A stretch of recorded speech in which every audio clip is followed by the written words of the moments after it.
Vamos a hacer una lectura breve primeramente, porque como leeremos varias porciones más, no quiero hacer lecturas muy largas. Y esta lectura es en el Salmo 102, los versículos 24 al 28 inclusive. Son 5 versículos. Salmo 102, versículos 24 al 28. Dice así la palabra de Dios en este salmo.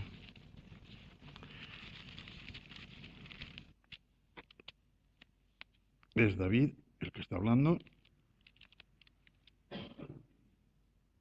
sufriendo, parece ser que es de él aunque no lo dice. Dije, Dios mío, no me cortes en la mitad de mis días, por generación de generaciones son tus años, que lo leímos ayer. Desde lo antiguo, tú fundaste la tierra, y los cielos son obra de tus manos. Ellos perecerán, mas tú permanecerás, y todos ellos, como una vestidura, se envejecerán, como un vestido los mudarás, y serán mudados. Pero tú eres el mismo, y tus años no se acabarán. Los hijos de tus siervos habitarán seguros, y su descendencia será establecida delante de ti. Hasta aquí esta pequeña porción que yo tengo aquí al margen para entenderlo. Todo cambia menos Dios. Todo cambia menos Dios. Y como os podéis figurar, la perfección de Dios que vamos a estudiar esta noche es la inmutabilidad de Dios. Explicaré bien lo que significa la palabra y lo que es el concepto. La inmutabilidad de Dios, al fin y al cabo, es una perfección íntimamente ligada con la eternidad que vimos ayer en uno de sus 3 aspectos, concretamente en su aspecto central, sin sucesión. Decíamos que la eternidad de Dios consiste en que Dios tiene su vida completamente perfecta y simultáneamente total, etcétera, sin principio, sin fin y sin sucesión. Sin sucesión podemos decir sin variación, y si es sin variación, sin cambio. Así que la palabra inmutabilidad significa que Dios no puede cambiar. Y no puede cambiar porque no puede perder ni adquirir nada nuevo. O lo explico un poco mejor. El que cambia, todo lo que cambia o todo el que cambia es porque o deja algo que tenía o toma algo que no tenía. Y de las dos maneras hay un cambio. Por ejemplo, una persona pierde los dientes, pues ha perdido algo que tenía. Y otra ya ve mal y tiene que comprarse gafas y toma algo que no tenía. Y para que se vea cómo esto es un cambio, a la persona que ha perdido los dientes la encuentra un amigo y le dice, qué cambiado te encuentro. ¿No es verdad? O si toma las gafas, también cambian mucho el rostro de una persona, qué cambiado te encuentro. Así lo expresa la palabra. Pues bien, a Dios nuestro Padre y de Dios nuestro Padre nunca se puede decir qué cambiado te encuentro. No cambia. Gracias a Él, no cambia. Si cambiara, fallaría su infinitud. Fallaría el ser solamente yo soy. Y además de este salmo que hemos visto, el 102, en sus versículos 24 y 28, vamos a ver algún otro texto, por ejemplo, Malaquías 3, versículo 6, allí dice el Señor, porque yo, Yahvé, no cambio, por esto, hijos de Jacob, no habéis sido consumidos. Como diciendo, si yo cambiara, Si yo cambiara de opinión, si yo cambiara mis designios, con lo mal que os habéis portado conmigo, ya os diría yo, pero yo no cambio. Sois mi pueblo y lo seguiréis siendo siempre, siempre.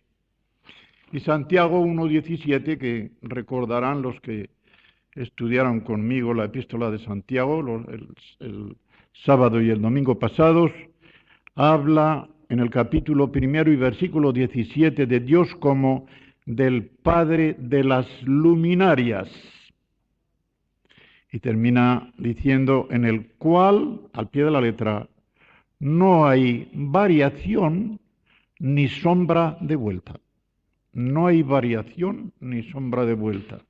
Como está siempre en el mismo sitio, es un sol que no cambia de posición, así que la sombra que hace siempre es la misma. Ya sabemos a qué atenernos. Y, por tanto, no puede tener ningún eclipse, porque si hay eclipses es que ha habido variación en la forma de aparecer el astro. Y yo tengo, como lo escribí desde que hice el curso este de teología propia, una estrofa de Teresa de Ávila, de la llamada Santa Teresa de Jesús, que como sabéis, en nuestros himnarios hay un himno que es una paráfrasis de esta estrofa. Pero la estrofa en el original de los poemas de esta Teresa de Jesús dice así: nada te turbe, nada te espante, todo se pasa, Dios no se muda, la paciencia todo lo alcanza, quien a Dios tiene, nada le falta, solo Dios basta. ¿Verdad que está bien dicho? ¿Y qué consecuencias tiene para nosotros esto de que Dios no cambia? Pues primera consecuencia, en la propia palabra de Dios, Dios no se vuelve atrás, no se puede volver atrás. En la epístola a los Romanos, en el capítulo 11 y el versículo 29, Pablo dice que los dones y el llamamiento de Dios son sin arrepentimiento, son sin remordimiento, son sin posible vuelta atrás. Cuando Dios ha llamado a una persona o a un grupo o a un pueblo, ya no le dice, ahora no vas a ser mi pueblo. No, no, no, no. Lo castigará, lo disciplinará, pero al fin seguirá siendo el pueblo de Dios. ¿Y por qué es esto? ¿Por qué es esto? Pues mirad, un poco más profundamente. Porque Dios no tiene más que una palabra. Y esa palabra, la Biblia la llama el Verbo. Y es una palabra tan grande, tan infinita como Dios, que es una persona. Y así comienza el Evangelio de Juan. En el principio era el Verbo. Y luego el versículo 14, y ese Verbo se hizo carne y habitó entre nosotros, acampó entre nosotros. Es una persona. La segunda persona de la Trinidad del Hijo de Dios se le llama el Verbo, y Verbo significa una palabra caliente, que se encarnó, se hizo carne, para que en esta forma los hombres que no podríamos llegar a entender a Dios si nos hablara en un lenguaje tan alto, pues condesciende y al hacerse hombre, pues habla un lenguaje como los hombres. Y allí entre su pueblo, que hablaba entonces el arameo, pues estuvo durante todo su tiempo, tanto en la carpintería como en su predicación, hablando el arameo. Y a todo el que iba a encargarle alguna cosa de madera, porque él trabajaba en madera, carpintero, pero albañil que trabaja en madera, es la verdadera traducción, pues le estaba hablando. Qué cosa más bonita sería, ¿verdad? Estar hablando y ellos no se daban cuenta, porque no se dio a conocer hasta que no salió al ministerio público. Y un hombre cualquiera allí en una carpintería, y era el Hijo de Dios, tan Dios como el Padre. Y la gente entraba y salía y le encargaba cositas y tal.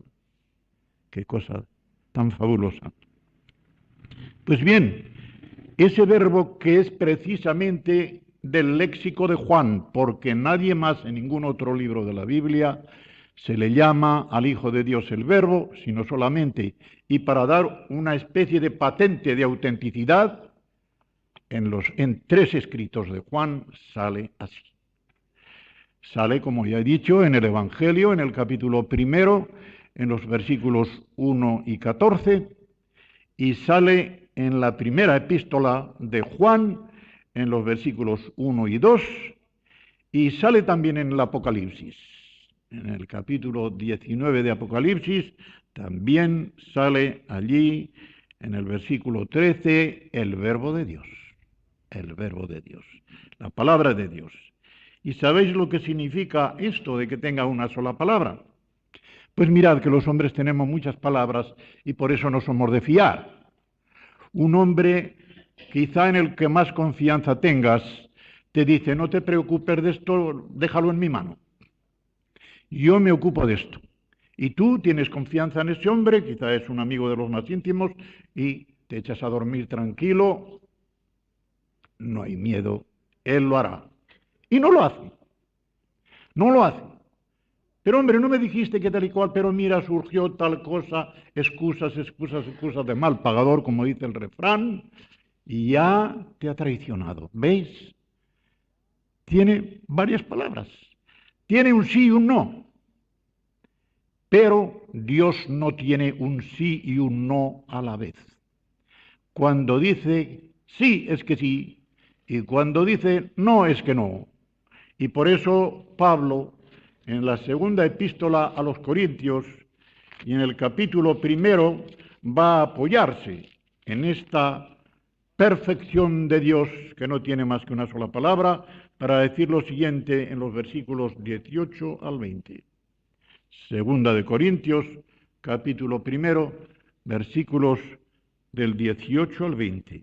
Mas, como Dios es fiel, nuestra palabra a vosotros no ha sido sí y no. No es sí y no.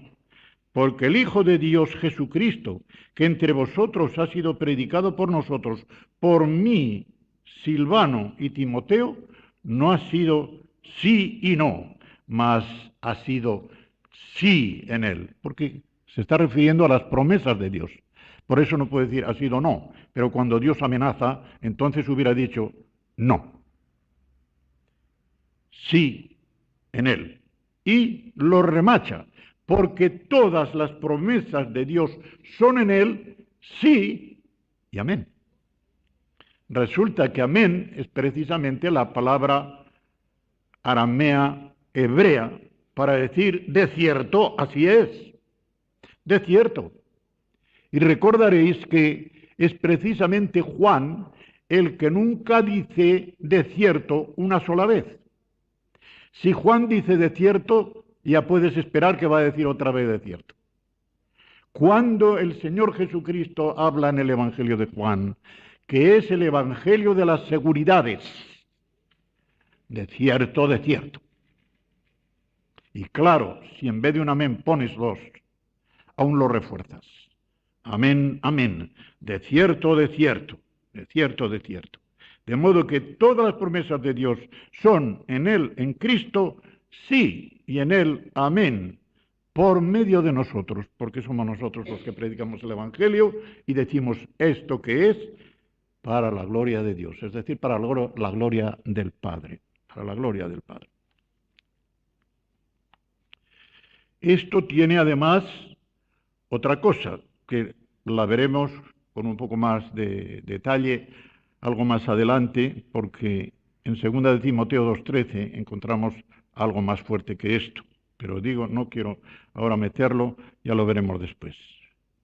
Y ya de entrada nos lleva a examinar un verbo que a la mayoría de vosotros creo que os va a chocar. Es el verbo arrepentirse. Mirad qué cosa tan curiosa. El verbo arrepentirse, lo voy a decir en hebreo es niham, nahum, significa consolación, y es del mismo verbo. sale exactamente en el Antiguo Testamento 40 veces. Y de estas 40 veces, 35 se aplican solamente a Dios y nunca a ninguna persona humana. Cuando se aplica esas 5 veces que quedan, no es para decir arrepentirse del pecado, es para arrepentirse, por ejemplo, de haber salido a una cosa y resulta que no le salió bien y se arrepintió de haber salido, pero no del pecado. Arrepentirse del pecado en el Antiguo Testamento no es el verbo ese, es el verbo volverse, shu, volverse, al cual en el Nuevo Testamento corresponde volverse o convertirse. Y el lugar quizá más notorio es en Primera de Tesalonicenses, en el capítulo 1, los versículos 9 y 10, en que Pablo les está diciendo cómo ha sido notorio a todas las regiones fronterizas con Tesalónica, de qué forma ellos recibieron la palabra y cómo se convirtieron, cómo os convertisteis, dice él, cómo os volvisteis de los ídolos al Dios vivo y verdadero. Fijaos cómo hace este énfasis, al Dios vivo y verdadero, poniéndoles delante el traslado tan enorme, el cambio tan enorme que se había efectuado en ellos, porque antes eran idólatras y los ídolos que adoraban eran primero falsos y segundo muertos. Pues bien, dejan los ídolos falsos y muertos, ¿para qué? Para servir al Dios vivo y verdadero. Y algo más, y para esperar de los cielos a su Hijo Jesucristo, el cual, dice, nos libra de la ira venidera. De modo que ahí se ve claramente lo que es la conversión respecto del hombre. De modo que arrepentirse significa en el Antiguo Testamento algo diferente del Nuevo, porque en el Nuevo Testamento nunca se dice que Dios se arrepiente. Nunca. El verbo arrepentirse significa cambiar de mentalidad. Metanoeo. Meta es ya un cambio y noeo es esto, nous, la mente. De modo que el que cambia de mentalidad, ese es el que se arrepiente. Y este cambio de mentalidad, para que notemos una diferencia, se aplica a los judíos de una manera distinta que a los gentiles. Es muy distinto lo que significa, por ejemplo, en Marcos 1:15, primer sermón de Cristo en Galilea, cuando dice, arrepentíos y creed en el Evangelio, la segunda mitad del versículo, que cuando dice, por ejemplo, Pablo en el Areópago en Hechos 17:30, que Dios, habiendo pasado por alto los tiempos de esta ignorancia, ahora manda a todos los hombres en todo lugar que se arrepientan. Y está hablando delante de sabios, filósofos, paganos, etcétera, que no eran judíos. El significado es distinto. Los judíos tenían que cambiar de mentalidad ¿en qué? En cuanto al Mesías. Tenían una fe correcta en el Dios verdadero. El Dios en quien creían los judíos del tiempo de Jesucristo era el Dios verdadero, pero la concepción, la noción que la masa enorme del pueblo judío del tiempo de Cristo tenía del Mesías era falsa, era incorrecta, porque esperaban de los cielos a un Mesías político, militar, que les sacase del yugo de los romanos, que los llevase triunfo en popa, y luego inaugurase el reino mesiánico. Eso de morir ni hablar. Un Mesías que muere, lo dicen ellos mismos en el capítulo 7 de Juan, pero no dice la Escritura que el Mesías no puede morir. Escándalo. Y Jesucristo aparece y dice que tiene que morir. ¿Pero qué clase de Mesías es este? Pues él les dice, tenéis que cambiar de mentalidad. Estáis equivocados. Estáis equivocados. En cambio, el cambio de mentalidad que tenían que hacer aquellos sabios del Areópago, en realidad era una conversión Ahí arrepentimiento equivale a conversión total de la persona y en algunos casos incluso equivale al aspecto positivo de la palabra fe.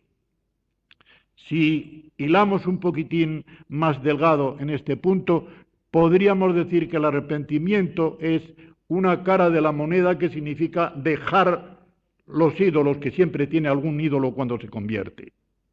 Y la fe es dirigirse al Dios verdadero. Viendo la hermosura de Dios, viendo la santidad de Dios, el que se convierte la pone en contraste con la fealdad del pecado, con lo horrible de la miseria en que se encuentra y los ídolos ante los cuales se ha prosternado y dice, pero Dios mío, ¿cómo he sido yo tan miserable, cómo he sido tan tonto que he estado dedicando mi vida a una porquería y a lo que no me hacía ningún bien? Ahora solamente quiero dedicarme a ti, porque solo tú me puedes hacer verdaderamente feliz, haciéndome santo, santo como tú. Entonces, vamos a ver por qué se aplica a Dios el verbo arrepentirse en el Antiguo Testamento. Y ha dicho que este verbo, nihan, arrepentirse del hebreo, tiene un significado muy distinto, porque la raíz significa consolación. Y diremos, ¿y cómo se consuela al que se arrepiente? Pues muy sencillo. Se consuela porque en el arrepentimiento tiene que entrar alguien más que Dios. Dios no puede arrepentirse de nada si no hay algún otro sujeto que entre en escena. Ya me explicaré cuando ponga ejemplo. Tiene que haber algún otro sujeto que entre en escena para que la Biblia diga de Dios que se arrepiente.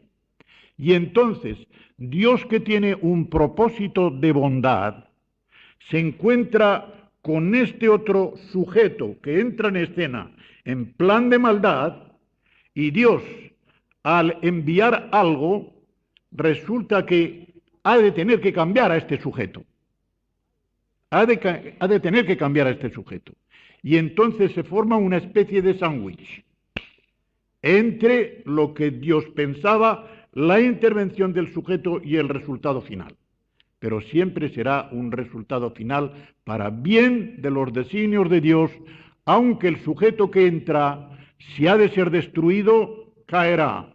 Pero si en vez de ser destruido es alguien que le está poniendo razones al propio Dios, en vez de caer, va a subir. Ya veréis dos casos y enseguida.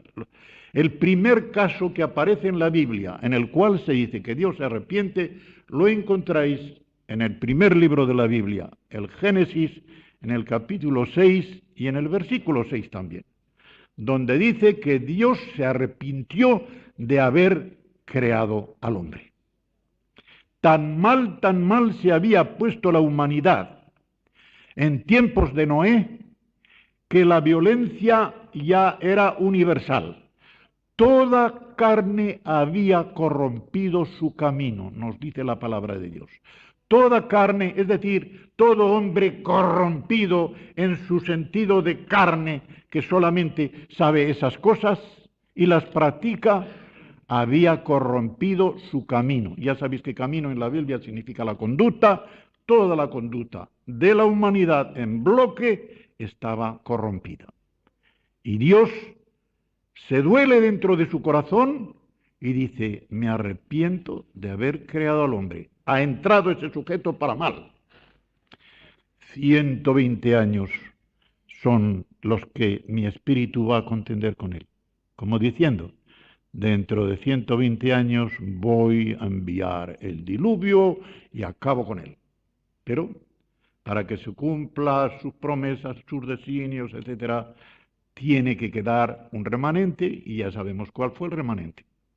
Noé, su mujer, sus 3 hijos y las 3 nueras. Y esos son los que se salvaron en el arca, y otra nueva raza, diríamos casi. Así que no solamente somos todos descendientes de Adán y Eva, sino que somos todos descendientes de Noé y de su mujer.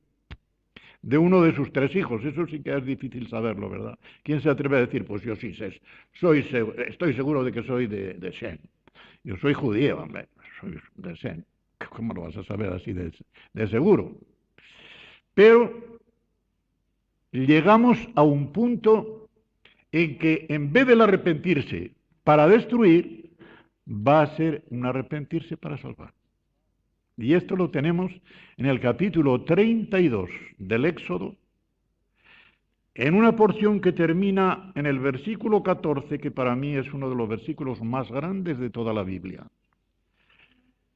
Es digna esta porción de verse, porque para mí no hay una oración de un hombre de Dios en la Biblia de tanta inteligencia, de tanta comunión con Dios y de tanta eficacia delante del trono de la gracia. Mirad, ¿sabéis cuál es el contexto en este capítulo? Pues los israelitas se han olvidado de que Dios les había dado el decálogo tal, y que había un mandamiento que decía, no te harás imágenes tal, y no las venerarás. Se marcha Moisés al Sinaí a hablar con Dios y enseguida el pueblo a los pocos días se va a Aarón, su hermano, que ya era el sumo sacerdote, y le dice, mira, tu hermano no sabemos qué le ha pasado. No sabemos qué le ha pasado. Tu hermano, que es el que nos sacó de Egipto, no sabemos qué le ha pasado. Mira, haznos dioses representando el que nos sacó. Dioses que vayan delante de nosotros. Es decir, cosas que veamos y toquemos. Que veamos y toquemos. Y Aarón dijo, bueno, vamos a hacerlo. Traedme todo lo que tengáis de alhajas, de oro, pendientes, tal, anillo, tal. Lo trajeron y él hizo con ello el becerro de oro. Con ello hizo el becerro de oro. Y para que se vea claramente que ese becerro de oro no era la imagen de un ídolo, sino la imagen del verdadero Dios. Pero imagen al fin y al cabo. Y Dios había dicho que no quería que se hiciera imagen de nada, ni de lo más alto del cielo, ni de lo más bajo de la tierra. Y en lo más alto del cielo está Él. Pues ni imagen de Él. Dice a Aarón, al final del versículo 5, para no tener que pasar hoja. Mañana será fiesta para Yahvé. Yo siempre digo Yahvé, no digo Jehová, porque es el verdadero. Y al día siguiente madrugaron, veis, ofrecieron holocaustos, presentaron ofrendas de paz, igual que habían de hacer al Dios verdadero, lo hacen a la imagen de Dios. Y fijaos bien, porque este diálogo no tiene pierde cada palabra. Fijaos el diálogo en que van a ver quién pone más énfasis en el amor a Israel. Entonces Yahvé dijo a Moisés, no perdáis palabra, anda, desciende, baja, porque tu pueblo, no dice mi pueblo, está tan asqueado de Israel que no quiere decir mi pueblo, y dice tu pueblo que sacaste de la tierra de Egipto se ha corrompido. Pronto se han apartado del camino que les mandé, se han hecho un becerro de fundición, lo han adorado, le han ofrecido sacrificios y han dicho, Israel, estos son tus dioses que te sacaron de la tierra de Egipto. Dijo más Yahvé a Moisés, yo he visto a este pueblo, que por cierto es pueblo de dura cerviz, una persona de dura cerviz es una persona que no se puede inclinar, y va con el cuello tieso, ¿verdad? Dice, hombre, hay que inclinarse porque al fin y al cabo tú no eres el más grande del mundo. Y sobre todo ante Dios hay que inclinarse. Yo no me inclino ante nadie ni nada. Y va tan tieso, dura cerviz. Se le han endurecido los huesos, las vértebras cervicales y no puede condescender en hacer así y mucho menos en prosternarse. Es de dura cerviz. Y dice, ahora pues, déjame, fijaos, déjame que se encienda mi ira en ellos y los consuma, y de ti yo haré una nación grande. Todos los israelitas van a ser descendientes de Moisés. ¿Qué te parece? ¿Qué hubiera dicho otro que no fuera Moisés? ¡Qué bien! Todos los israelitas descendientes de mí. Así, ¿y de qué tribu eres, Moisés? De Leví. ¿Y dónde estará la promesa de Judá, de que de Judá ha de salir el Mesías? Ay, pues es verdad. No había que decírselo a Moisés. Moisés sabía lo que iba a responder y le va a devolver la pelota a Dios con sus mismas palabras. Y le dice, entonces Moisés oró en presencia de Yahvé, su Dios, y dijo, oh Yahvé, ¿por qué se encenderá tu furor contra tu pueblo que tú sacaste? ¿Veis el diálogo? De modo que Dios está asqueado de su pueblo y él le dice a Moisés, tu pueblo que tú sacaste. Y Moisés le dice, no, eso no es verdad. Ni es mi pueblo ni yo lo saqué. Yo lo dirigí, pero fuiste tú el que lo sacaste, con tu mano fuerte y haciendo aquellas maravillas con los egipcios. ¿Veis?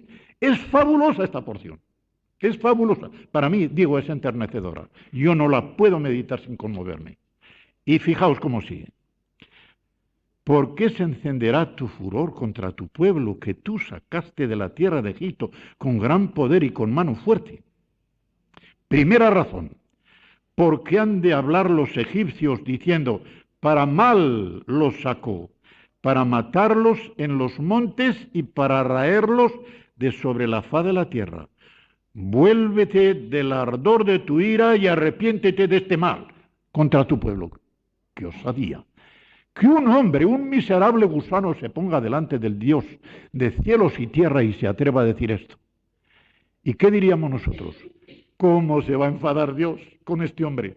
¿Enfadarse? Yo lo digo reverentemente, a Dios se le estaba cayendo la baba. A Dios se le estaba cayendo la baba de oír esto. Porque era lo que quería oír. Esto es lo que quería oír de Moisés. Dios estaba poniendo a prueba a Moisés. No se estaba poniendo a prueba a sí mismo, no. Estaba poniendo a prueba a Moisés, a ver hasta dónde resiste este hombre, a ver hasta dónde merece mi confianza, a ver hasta dónde lo puedo yo enviar, que siga con el pueblo y luego que entre en la tierra prometida. Así. Fijaos qué inteligencia, ¿eh? Le dice a Dios, ¿pero cómo? Después de que tú has sacado al pueblo de Israel, de Egipto, con tanto milagro, y ahora los vas a matar en el desierto, ¿cómo se van a reír de ti los egipcios? Tu gloria está en la picota. No la nuestra, no la tuya. Tu gloria está en la picota. Y ahora, algo más, le dice. Y algo más, que esto no es todo, ¿eh? Acuérdate, si lo has olvidado, qué osadía. ¿Cómo lo iba a olvidar? Si te tengo tatuada en mis manos, dice de Israel, Dios en Isaías, te tengo tatuado en mis manos. ¿Qué iba a olvidar? Acuérdate de Abraham, de Isaac y de Israel, no dice Jacob, no. Jacob es la parte flaca de Israel, Israel es la parte fuerte de Jacob. Acuérdate de Abraham y de Isaac y de Jacob, tus siervos, y de Israel, tus siervos, a los cuales has jurado, no solamente has prometido, has jurado por ti mismo y les has dicho, yo multiplicaré vuestra descendencia como las estrellas del cielo y daré a vuestra descendencia toda esta tierra de que he hablado y la tomarán por heredad para siempre. ¡Qué inteligencia! Primero, tu gloria está en la picota. Segundo, tu fidelidad también está en la picota.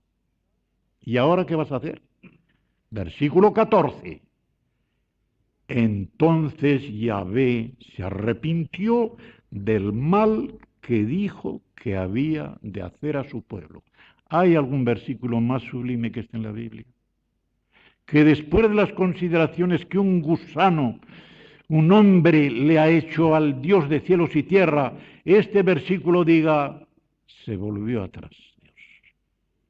Se arrepintió del mal que había dicho que iba a hacer a su pueblo. Y fijaos que en el versículo 10 hay algo que no se puede pasar por alto. No dice Dios, se enciende mi ira y los voy a consumir. Déjame que se encienda mi ira. ¿Sabéis lo que significa esto? Si tú no me dejas, no los voy a destruir. Porque te tengo tal favor, te tengo tal afecto. Significas tanto para mí, a quien he hecho yo el caudillo de mi pueblo. Significas tanto para mí que tienes que dejarme. Si no me dejas, no los voy a consumir. Y Moisés dijo, pues no te voy a dejar, no te voy a dejar. Y comienza su oración. Y no lo dejó. Y en demostración de que así era, de que Dios hablaba en serio, viene el versículo 14. Entonces Yahvé se arrepintió del mal que había dicho que iba a hacer a su pueblo. ¡Qué sublime! ¡Qué sublime! De modo que aquí tenemos el sándwich, pero para bien. Dios pone una cosa, los destruyo. Moisés, no puedes hacerlo. Pues bien, no los va a destruir. Ahí está, para bien. Pero ahora vais a ver un caso todavía más fuerte, y este es el tercero y último que voy a considerar, porque fíjate, si examináramos todos, que son 35, pero este caso lo encontramos en el primer libro de Samuel y en el capítulo 15. En el espacio de 6 versículos se dicen dos cosas contradictorias. En el versículo 29 se dice que Dios no se arrepiente, no se puede arrepentir. Y en el versículo 35 dice que Dios se arrepintió. Y decimos, ¿cómo se come esto? Pues lo vamos a ver cómo se come. Fijaos, versículo 29, estoy hablando de Primera de Samuel, capítulo 15, para que lo vayáis buscando. Además, está hablando Samuel y está hablando con Saúl. El que es la gloria de Israel, o sea Dios, por eso está gloria con mayúscula, no mentirá, ni se arrepentirá porque no es hombre para que se arrepienta. Como diciendo, los que se arrepienten y se vuelven y tienen 2 palabras son los hombres. Dios no tiene más que una. Dios no tiene más que una. Pero llega el 35 y dice, y nunca después vio Samuel a Saúl en toda su vida. No lo vio, en toda su vida. Y Samuel, no sé por qué, pero Samuel le había cogido afecto a Saúl. Era un hombre muy tierno este Samuel. Y empezó a llorar por él. Lloraba a Saúl. Pero Yahvé no lloraba a Saúl. Yahvé se arrepentía de haber puesto a Saúl por rey sobre Israel. Y decís, pues ¿cómo se come esto? Pues se come de la siguiente manera, que es muy sencilla, y cuando yo os ponga un par de ejemplos de ilustración lo entenderéis magníficamente. Dios no se puede arrepentir de lo que es Él y por lo tanto de su carácter, de sus designios, de sus promesas. De todo eso Él no se puede arrepentir, porque ahí podemos decir que no interviene nadie más que Él. Pero cuando interviene otra persona, y esta persona en la cual Dios puso sus ojos por primera vez, le ha vuelto la espalda y se le ha cambiado, entonces se dice que Dios se arrepiente, aunque no es Dios el que ha cambiado, sino la persona con la cual está tratando. Cuando Saúl comenzó a reinar y comenzaba bien, y hasta el Espíritu de Dios se le dio en forma de profecía, nada más que para quitarle el complejo de inferioridad que padecía y hacer que sin complejo fuera un verdadero rey de Israel, la cosa iba bien. En el momento en que Saúl desobedeció a Dios, la cosa comenzó a ir mal. Fue Saúl el que cambió, y al cambiar Saúl, la dirección de Dios hacia él tuvo que cambiar radicalmente también. Un ejemplo, sale el sol de mañana y encuentra un charco con barro. Se va secando el barro y cuanto más le da el sol, más se seca el barro. Pero ahora, en ese lugar donde está el charco de barro, en medio del charco, poned un trozo de cera y cuanto más le vaya dando el sol, más tierna se pondrá la cera hasta que se licúe. De modo que el mismo sol, sin cambiar, el mismo rayo de sol, sin cambiar, está endureciendo el barro y está enterneciendo la cera, está derritiendo la cera.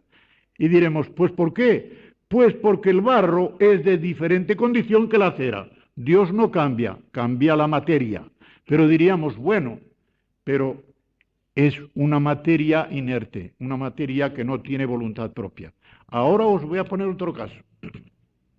Va un ciclista por la carretera y está pedaleando muy fuerte, y al fin y al cabo dice, esto es demasiado duro, yo no sigo adelante, porque resulta que el viento me viene de cara. ¿Y qué haré yo para avanzar en la bicicleta? Pues me vuelvo de espalda al viento, y entonces el viento, en vez de darme de cara, me dará de espalda. Y en vez de impedirme que avance, al contrario, aún me llevará, casi no tendré que pedalear. ¿Quién ha cambiado? ¿Ha cambiado el viento? No. La dirección del viento es la misma, pero el que ha cambiado es el ciclista, que le ha dado la espalda al viento. ¿Veis? Así es lo que llamamos el arrepentimiento de Dios.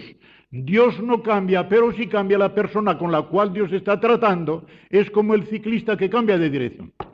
Unos cambian para mal y otros cambian para bien. El que cambia para bien, la misericordia de Dios lo lleva viento en popa. El que cambia para mal, también lo lleva viento en popa, pero lo lleva para destrucción. ¿Veis? Es una cosa muy sencilla. Pero, inmutabilidad no quiere decir inmovilismo. Y aquí voy a poner otro ejemplo que se me ocurrió cuando estaba preparando esto ayer. Cuando decimos de una persona, por ejemplo, dice, esa persona, están hablando de un hombre, por ejemplo, dice, esa persona no se inmuta por nada. ¿Sabéis lo que quiere decir? ¿Entendéis que esa persona tiene una buena cualidad? ¿Verdad que no? Quiere decir que esa persona no tiene corazón, no tiene emociones, no sabe ni compadecerse, no sabe ni conmoverse. Y por tanto, pase lo que pase en torno suyo, no se inmuta. Es como una imagen hierática de un ídolo de piedra que pase lo que pase alrededor, allí está sin sonrisa y sin ninguna otra variación en el rostro. No se inmuta por nada. Dios no es así. En este sentido sí que se inmuta, pero sin cambio. Un ejemplo, el agua del mar está en continuo movimiento y sin embargo no cambia con este movimiento las propiedades que tiene. Si es agua salada, sigue siendo agua salada. Y en el oleaje sigue teniendo las propiedades que tiene, pero no está quieta, se mueve. Y cuando esto se trata no del agua ni de ninguna otra cosa inerte, sino de una persona, de un ser viviente y más aún, de una persona, el movimiento es totalmente necesario porque el movimiento es la demostración más viva de que esa persona está viva y no está muerta. Cuando una persona está profundamente dormida, por ejemplo, ya sabemos que habrá otras señales en el color, en el pulso y tal. Pero a veces el dormido parece muerto si no se mueve. Pero claro, escuchas, se ve la palpitación, se ve el pulso y se ve que se ensancha la caja torácica. Dice, está dormido, déjalo, no lo despiertes. Pero comienzan a faltar todas estas cosas. Cae el color, etcétera, etcétera. ¿Y cuántas veces ha ocurrido? Ir la esposa o la hija tal a ver al padre, se ha muerto de repente en el sillón. ¿Y qué hace papá? Está muy bien. Está durmiendo. Ni se mueve. Y claro, pasa el rato y no se despierta. ¿Cómo que se movía? Estaba muerto. Estaba muerto. Pero la demostración de la vida es el movimiento. Y con el movimiento, Dios no solamente mueve, sino que puede ser movido. Por eso Dios se inmuta. Conmover. ¿Sabéis lo que significa conmover? Pues conmover o conmoverse significa moverse con otro. Si yo me conmuevo con un hermano mío que está conmovido, es porque estoy moviéndome en mi interior de la misma manera que él. Compadecer. ¿Qué significa? Pues compadecer significa padecer con. Padecer con el que está padeciendo. De modo que si yo verdaderamente me compadezco de otra persona, Es que dentro de mí me he puesto en el lugar de esa persona y es como si yo lo estuviera padeciendo. Padezco compadezco. De modo que conmoverse, me muevo con lo que le mueve a él, compadezco, estoy padeciendo con lo que padece él. Pues bien, así es Dios. Dios es tan grande en su infinitud como lo es grande en su amor a nosotros. Y Dios, con ese corazón infinito que tiene, se conmueve cuando nosotros estamos conmovidos y se compadece cuando nosotros estamos padeciendo. Así Él se siente afectado, completamente afectado. Y por eso la Biblia nos presenta a Dios con sentimientos que son el amor y la ira, y con emociones como son el furor y los celos. El sentimiento es algo que permanece. La emoción es como la ebullición del sentimiento. El agua que está hirviendo es de momentos. Eso es la ebullición del sentimiento. Por eso el furor se ve como la persona se desgañita cuando se enfurece. Y sin embargo puede estar encolerizado sin enfurecerse. Estar airado sin enfurecerse. Pues así está Dios. La palabra de Dios nos dice que Dios es un Dios celoso. Si Dios tiene celos de su gloria y celos de que los hombres seamos tan insensatos que busquemos otras cosas en vez de buscarle a Él y que nos apoyemos en otras cosas y personas en vez de apoyarnos en Él, Dios tiene celos y eso demuestra la iba a tener celos. ¿Para qué iba a tener celos? Pero dice, qué insensatos, sabiendo como saben y deben saber que soy yo el único que los puedo salvar. Sabiendo como deben saber que en mí sí que se pueden apoyar y que no les voy a fallar, se van a otra cosa, se van a otra persona. ¡Qué insensatez! ¡Qué insensatez! Lo tenemos en Éxodo 25, Éxodo 34, 14, no los voy a decir todos. Deuteronomio 4, versículo 24. También Deuteronomio 5, versículo 9 y 6, versículo 15. Y en Nahum, en el capítulo 1 y versículo 2. Pero los celos de Dios no tienen las imperfecciones que tienen los celos humanos.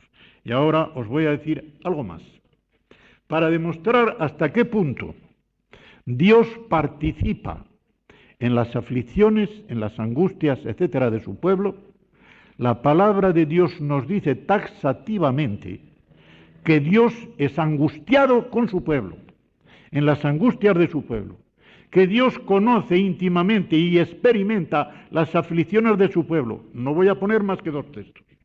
El uno es en el libro del Éxodo, en el capítulo 3 y en el versículo 7, en que hablando de su pueblo, el versículo termina diciendo, pues he conocido sus angustias, pues he conocido sus angustias. Y el otro lugar, magnífico lugar, está en Isaías, en el capítulo 63 y en el versículo 9, que si abrís vuestras Biblias por ahí, veréis cómo comienza de la siguiente manera. En toda angustia de ellos, Él fue angustiado. Qué maravilla, ¿verdad?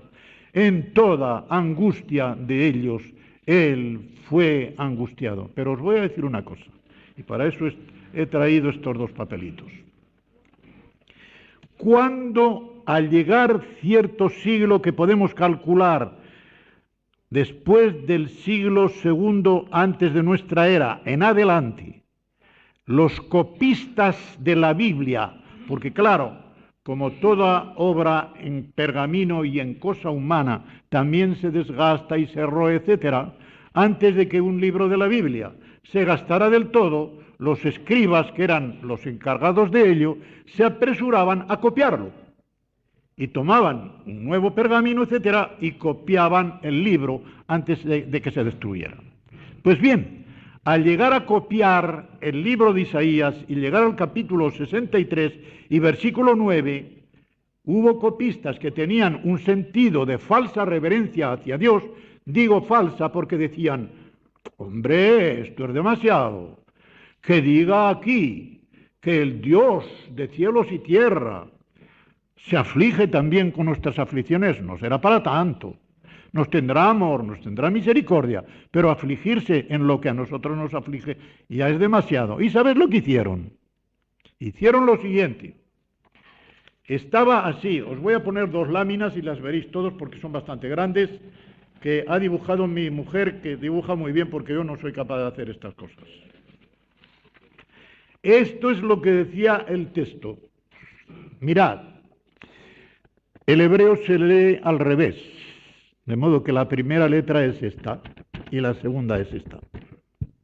Esta es una L, una letra muy bonita que no voy a explicar a pesar de que es preciosa en la explicación que tiene la letra. Y esta es un bau, un gancho, y es la O. Pero se conoce sobre todo que es la O en este puntito que tiene ahí, porque este gancho también puede servir de consonante. Pero si lleva este puntito aquí ya sabemos que es una vocal fuerte. Y se lee lo. Pues bien, si se lee así como está, significa para él. Y por lo tanto, hay que traducir el versículo conforme está en nuestras Biblias. En toda angustia de ellos hubo angustia para él, dice el hebreo.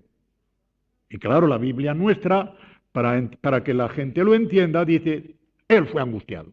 Hubo angustia para él fue angustiado. Y así lo entendemos. Bien, como resulta que les parecía demasiado, ¿qué hicieron? Cambiaron esta letra, la segunda. Y entonces lo tenemos de esta otra manera. La primera letra es la misma, pero la segunda ha cambiado, ¿verdad? Ya no es un bau, ya no es el gancho, la sexta letra del alfabeto hebreo. Es la primera, es el Aleph. El hombre que según la Cábala lo tienes ahí bien erguido contra Dios levantando el puño. El Aleph, el jefe, significa, ¿verdad? Pero el puntito está igual y se lee igual, lo, pero con significado diferente. ¿Veis alguna otra cosa? ¿Se puede ver desde la última fila ese circulito blanco que hay encima del Aleph? ¿Veis ese circulito? ¿Sabéis lo que quiere decir ese circulito? Cuidado. Cuidado. Y cuidado ahí significa, esto no era antes así. Mirad, cuando se inventó la imprenta, hubo un cambio grande en los manuscritos de la Biblia. Porque antes, cuando hacían estos cambios a los que me estoy refiriendo, en el margen y a la manera que hacemos nosotros cuando escribimos una carta y se nos acaba el papel, pero lo que queda por decir es demasiado poco para emplear otra hoja, no sé si lo haréis vosotros, nosotros lo hacemos de cuando en cuando, pues estamos escribiendo de esta manera y como se nos acaba el papel, pues decimos, hombre, nos queda un margen aquí. Y entonces escribimos en el margen, pero en otro sentido. Y aquí terminamos con una letra más pequeñita, porque si no se nos va a agotar el papel. Pues así lo hacían. En el margen del manuscrito, porque se escribían a mano, ponían, antes el texto decía así y así y así y así. Y todo el mundo que lo leía veía que había algo en el margen y decía, lo han cambiado. Antes era de otra manera. Pero al inventarse la imprenta e imprimirse la primera Biblia hebrea, cesaron los márgenes y entonces los escribas, los encargados de esto, pusieron unos circulitos en todos los lugares de la Biblia en que hubiese sufrido el texto un cambio de esta clase. Estos lugares son oficialmente 18. No los voy a explicar todos, podría decir. 18 lugares en el Antiguo Testamento, que es de lo que estamos tratando. Y yo he encontrado, revisando la Biblia, que la he tenido que hacer muchas veces en todas las lenguas, quiero decir en todas las lenguas, en las originales, claro, no tengo que ir al alemán para la Biblia hebrea. 6 lugares más que no están en la lista oficial. De modo que 24 lugares en los cuales estos escribas se atrevieron a cambiar la palabra de Dios porque les parecía indigna. Querían saber más que Dios. Así. De modo que la verdad es esta, que Dios se angustia con su pueblo cuando el pueblo se angustia. Se aflige con su pueblo cuando su pueblo se aflige. Está dolorido cuando su pueblo está dolorido. Tenemos un Dios que, a pesar de ser infinitamente distante de todo lo malo y de todo lo malo que hay en nosotros, está tan infinitamente cercano a nuestra miseria y tan metido dentro de todo lo nuestro y sufriéndolo, diríamos, más que nosotros mismos, porque está más dentro de nosotros mismos que nosotros mismos lo estamos. Así es. Tengo aquí otro texto, por ejemplo, aunque no diga esto. En Jeremías 31, el versículo 3 dice: con amor eterno te he amado, por tanto te he atraído con misericordia. Está traducido del original. Si dice otra cosa, es falso. Con amor eterno te he amado, por tanto te he atraído con misericordia. Y después de hacer este versículo, yo puse, compárese con Juan 6:44, porque enseguida me vino a la memoria Juan 6:44, donde el Señor Jesucristo, en el sermón sobre el pan de vida, dice: nadie puede venir a mí si el Padre no le atrajere. El original dice atrajere, no trajere. ¿Veis? Dios atrae y atrae suavemente. Atrae suavemente. Por tanto, te he atraído con misericordia. Pero ayer puse otro lugar que se me ocurrió, lo recordé de repente, está en el capítulo 36 de Ezequiel.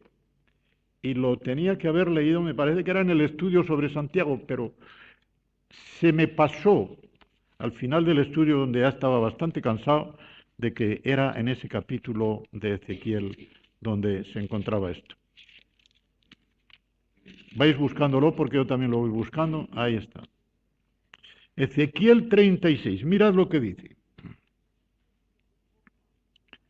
¿En qué forma Dios sale por los fueros de su nombre? Y si no se traduce del original, no tendría nada que ver este texto con lo que estoy hablando. Pero vais a ver cómo tiene que ver. Creo que lo mejor es leerlo desde el versículo 16 hasta el versículo 24, aunque estemos un poquito, creo que nos va a venir bien. Vino a mí palabra de Yahvé, dice Ezequiel, diciendo: hijo de hombre, mientras la casa de Israel moraba en su tierra, la contaminó con sus caminos, con su conducta y con sus obras, como inmundicia de menstruosa fue su camino delante de mí.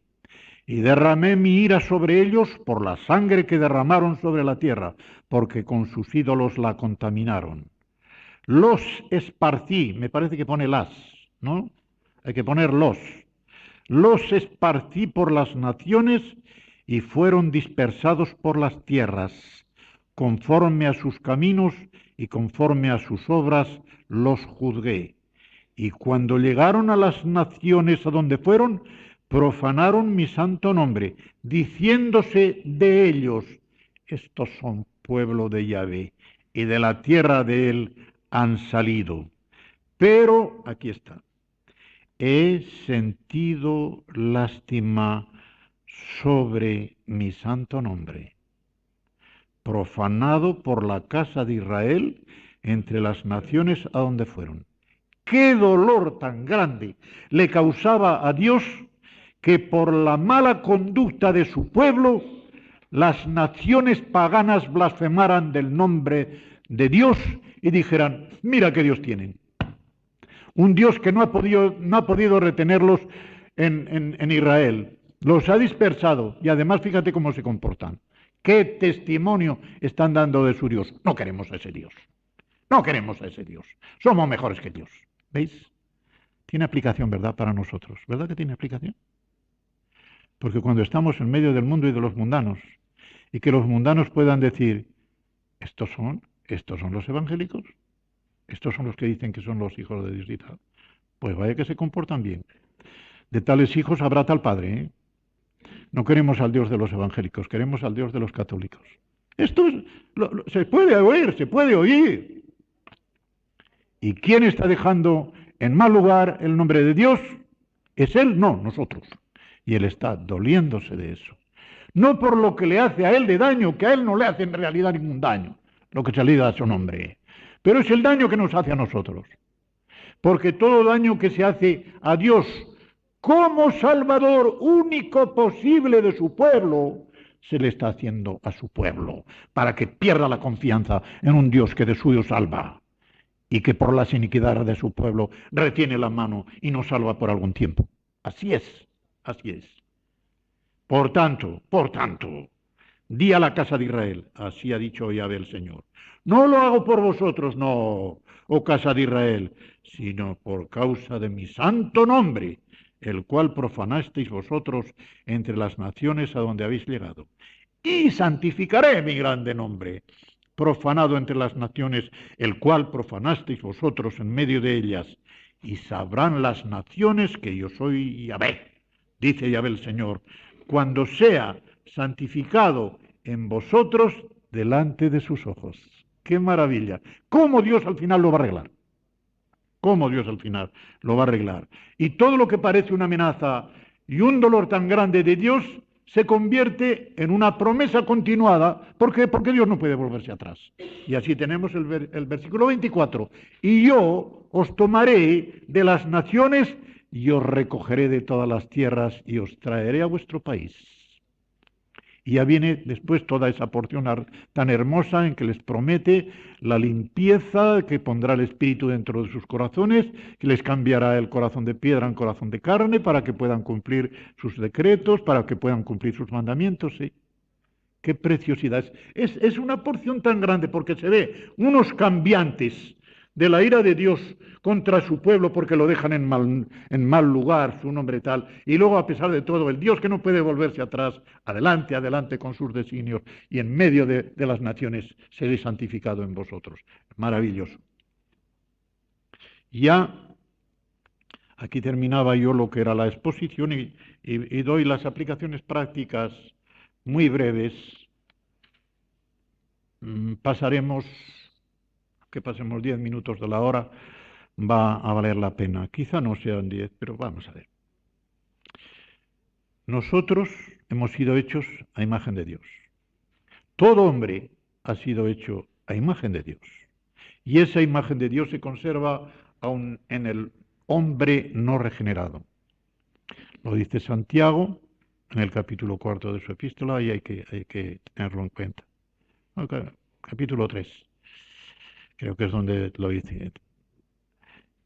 Maldecir al hombre que ha sido hecho a semejanza de Dios. Pues bien, todo hombre, por tanto, si tiene la imagen de Dios dentro, aunque esté un poquitín deteriorada, puede imitar a Dios en esta perfección.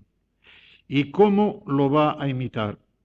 Pues lo va a imitar siendo fiel a sí mismo, madurando su propio ser, y haciendo que la enajenación que tienen por causa del pecado, la deje él, y al dejar el pecado, en vez de enajenación, venga la integración. Os voy a explicar estos dos conceptos porque a primera vista son un poco raros y sin embargo son tan sencillos. Mirad, la primera pregunta que hace Dios en la Biblia está en el Génesis, en el capítulo 3 y en el versículo 9. Donde, dirigiéndose a Adán, Dios dice: Adán, ¿dónde estás tú? Y Dios sabía dónde estaba. ¿Por qué lo pregunta? Porque quiere significar una cosa muy importante. Adán, al caer en el pecado, ya no estaba en el lugar que le correspondía. Más aún, se puede decir que ya estaba fuera de sí.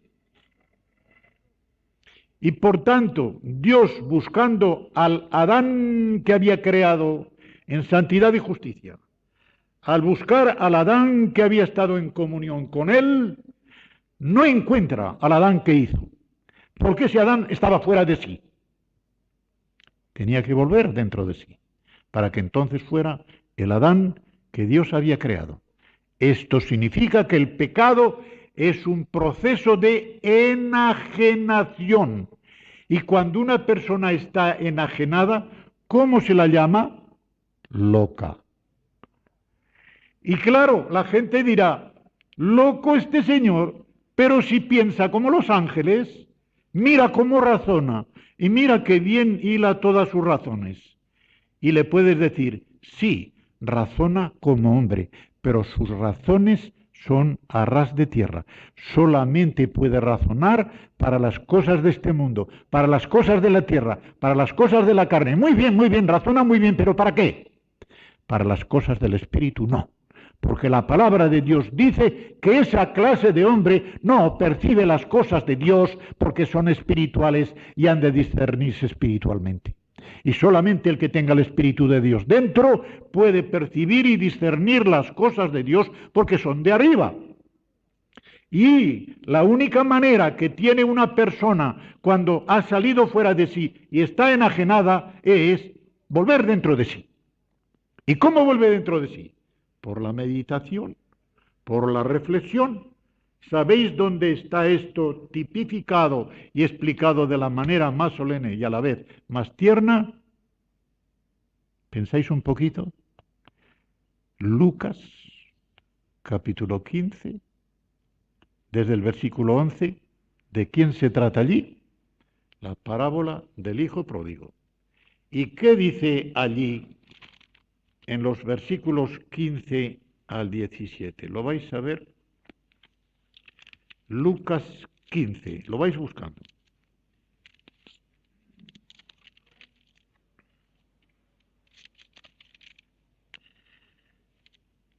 Versículo 15.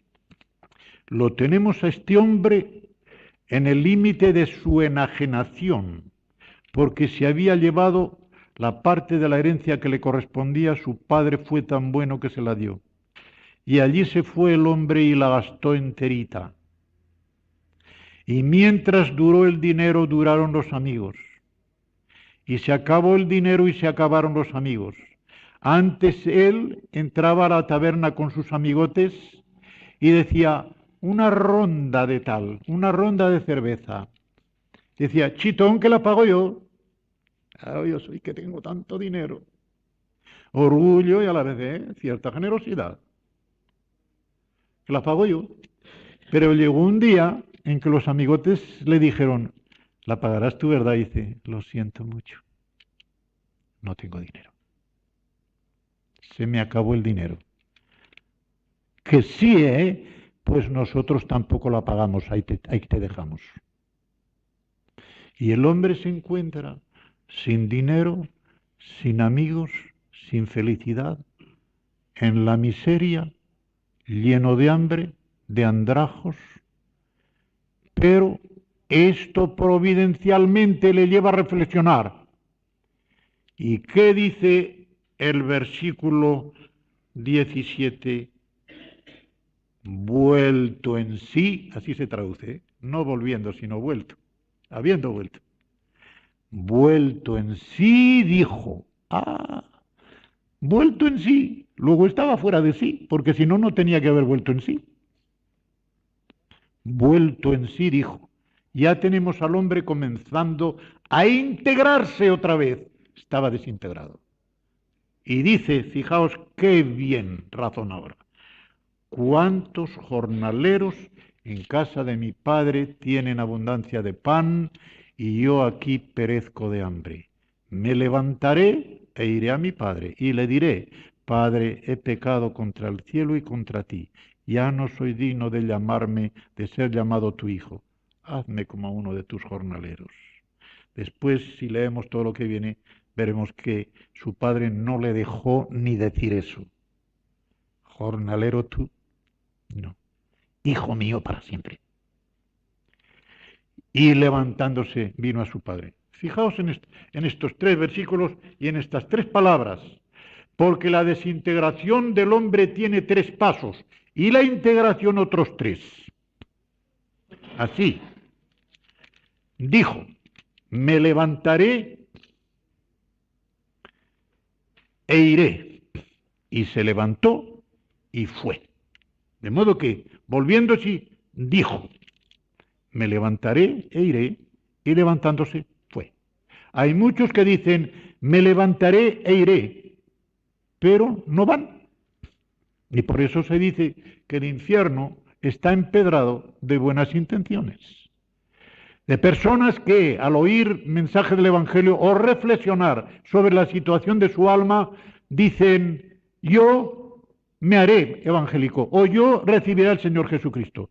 Lo dicen en futuro, pero nunca llega a ser presente. Bueno, hoy no, porque quitarme de repente de esto no. ¿Por qué me voy a quitar de repente del cigarro si no hay nada en eso malo? O del alcohol o tal. En eso yo no me excedo nunca, tal, tal, tal. Y siempre ponen excusas. Ya veremos, mañana, y un mañana que nunca llega. Un mañana que nunca llega. Pero este fue consciente, fue responsable y usó una libertad otra vez adquirida para el bien. Se levantó y fue y le dijo a su padre, le hizo la confesionista a su padre. Ahí también para el mal, como lo hizo Acán, cuando robó. Vi, codicié y tomé. Los 3 pasitos también. Vi, codicié y tomé. Esto era una desintegración, pero en este hombre fue una integración. Ahora, el creyente tiene que aspirar a algo más. Tiene que aspirar a algo más.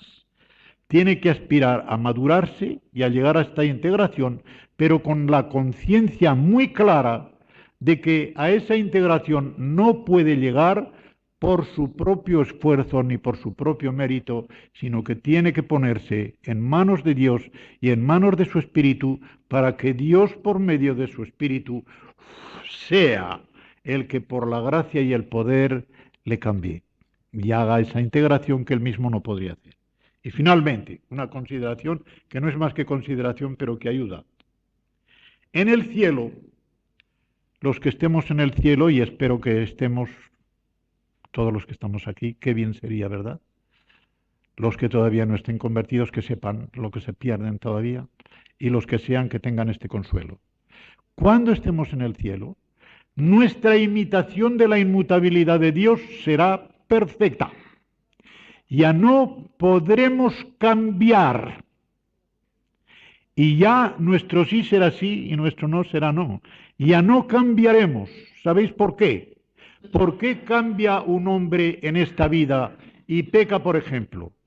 Pues porque la voluntad humana en este mundo solamente ve el bien relativo.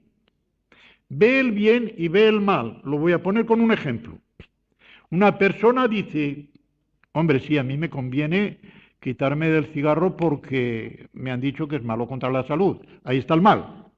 Pero por otra parte, a mí, mira, estando fumando, se me van todas las preocupaciones. Un compañero mío, que era el profesor de filosofía, me decía, es que yo no puedo pensar si no fumo. Y yo estoy estudiando la lección que luego voy a explicar a mis alumnos y tengo que estar fumando. Porque si no fumo, se me van las ideas. Digo, bueno, ya sabemos lo que es eso.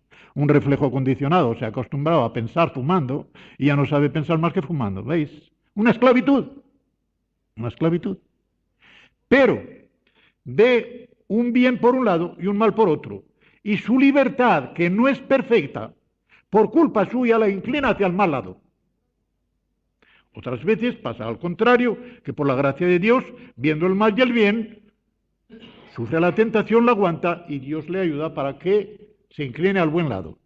Pero el día que veamos el bien absoluto en el rostro de Jesucristo y en el cielo, sin ver ninguna mezcla de mal, nuestra voluntad tendrá que inclinarse, diría yo forzosamente, no, voluntariamente se inclinará de una manera total y perfecta solamente al bien. Y por eso es la principal razón de que en el cielo no se puede pecar, porque está delante del bien supremo. Y el que tiene el bien supremo no tiene ningún mal al que pueda inclinarse. No hay nada que le pueda seducir. Solamente el diablo es el que está, y los que van al infierno, claro, endurecidos de tal manera en el mal que no ven nada de bien. Todo lo ven bajo el aspecto de mal y endurecidos para seguir el mal, que es lo peor que le puede pasar a una persona humana. Y hay personas humanas todavía que hacen el mal por hacerlo, no porque les venga algo bueno, que ahí se ve la mezcla de bien y de mal, sino por hacerlo. Esto es diabólico, porque es una imitación del diablo que hace el mal sin aprovecharse para nada, que hace el mal por el mal, para destruir, para derribar. para matar. Que sirva esto, esta última consideración, de consuelo para todos nosotros. Qué bien. Y qué bien podemos decirle al Señor, Señor, qué precioso será aquel día en que ya no te pueda ofender, aquel día en que nadie ni nada me pueda seducir, aquel día en que yo mirándome en ti cara a cara, solamente tenga para ti palabras y sentimientos de amor y nunca de desdén, nunca de repulsa, nunca de rebeldía, nunca de hacerte una mala pasada, nunca de pecar contra ti, nunca de bofetearte, nunca de dejarte en mal lugar, Señor. Señor, qué bien, qué bueno será aquel día. Pero entre tanto pidámosle al Señor que nos ayude a vencer toda tentación y a adelantarnos ya a ver esa hermosura del Señor Jesucristo, como dice Pablo, que lo va haciendo a todo el que, después de quitarle el velo de la ignorancia, el Espíritu le va transformando de gloria en gloria a la propia imagen del Señor por medio del Espíritu, que es el Señor. Que el Señor lo haga así en todos y cada uno de nosotros, para su gloria, para nuestra bendición y para edificación de su iglesia. Amén.